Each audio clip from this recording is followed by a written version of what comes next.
আপনি জেনে অবাক হবেন, পৃথিবীতে এমন কিছু মানুষ আছে যারা বিকাল 5টার সময় পড়ার টেবিলে বসে 6টার সময় বই হাতে নিয়ে ডিজাইন নিয়ে বেশ কিছুক্ষণ ভাবে, তারপর টায়ার্ড হয়, তারপর একটু রেস্ট নেয়। 7টার সময় বইয়ের পাতা উল্টায়, উল্টাতেই মনে হয় একই, হাতের নখ এত বড় কেন। তারপর তারা নখ কাটে, তারপর 8টার সময় মনে পড়ে একটু পড়া উচিত। 5 মিনিট পড়ার পর আবার টায়ার্ড হয়, হালকা বিরতি নেয়, একটু ফেসবুকিং করে, খিদা লাগে, খায়, খাওয়ার পর রেস্ট নেয়। দেওয়াল দেখে, রংটা অনেক পুরনো মনে হয়, এদিকে একটি টিকটিকিও দেখা যায়।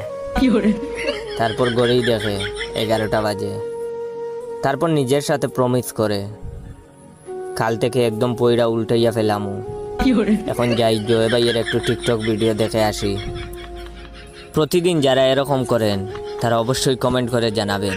বল্টু কলেজে গিয়ে সিঙ্গেল মেয়ে খুঁজে বের করার একটা বুদ্ধি বের করলো এবং একটা মেয়েকে বলল, এই মেয়ে এদিকে আসো। মেয়েটি বলল, জি কি বলবেন? তখন বল্টু বলল, কেমন আছো? মেয়েটা বলল, ভালো। তখন বল্টু বলল, কোন ইয়ারে পড়ো? তখন মেয়েটা বলল, ইন্টার ফার্স্ট ইয়ারে। বল্টু বলল, কোন গ্রুপে? মেয়েটা বলল, মানবিক। তখন বল্টু বলল, আমি আসলে তোমাকে একটা কথা বলার জন্য ডাক দিয়েছি, সেটা হলো তুমি কি সিঙ্গেল? তখন মেয়েটি বলল, জি ভাইয়া। বল্টু একটু লজ্জিত হয়ে বলল, সত্যি? তখন মেয়েটি বলল, জি ভাইয়া, আমি সত্যি বলছি।